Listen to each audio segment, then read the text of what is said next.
We are a national university here. We need to be able to recruit locally, and Southern California has great players. They always have. This area is just a hotbed for basketball. So we need to have a huge presence and develop relationships within Southern California. However, USC is a national and worldwide known university with great academics, great tradition. So my plan is to be able to go into any home in the United States and tell them what we have, and hopefully my staff will be able to do that. I plan on having a Southern California presence on my coaching staff, someone that knows the area, has been here, or worked with people in the area, and just make decisions here in the next week, 10 days, to make sure we have the staff that I'm comfortable with and can do that. Have you had a chance to talk to the returning players at all? How important is that for you when you look at the way things set up for this year? Just met the players this morning. Just flew in late last night. Look forward to meeting them individually. I think it's important that we develop relationships. We'll get in the court for workouts next week. I'm leaving for the Final Four, and I know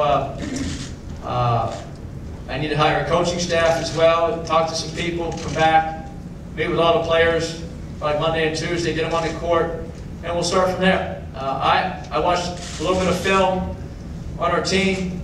Very impressed with what I saw. I think there's a lot of potential, and the thing that impressed me the most was the development. With our player development program, what we do, I'm just projecting where these guys are going to be 3 months, 6 months, 9 months from now, and I'm very, very excited for it.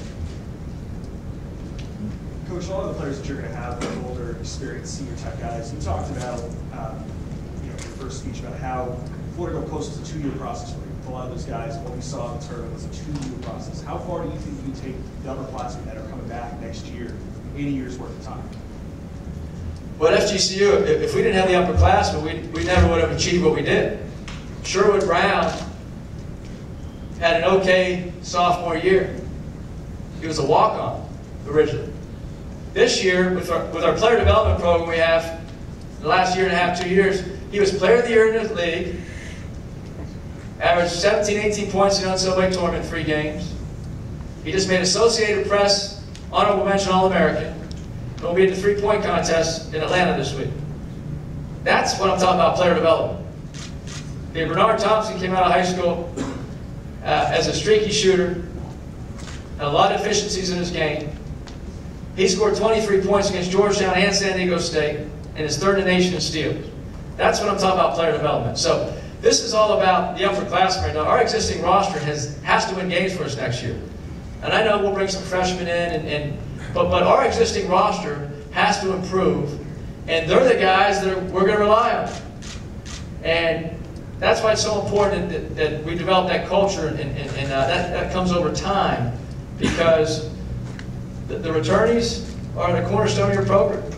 And sure, you have to bring in talent for the future, and maybe you bring in some freshman talent to play, but these guys that I just met with this morning are what I'm focused on, and I can't wait to get started.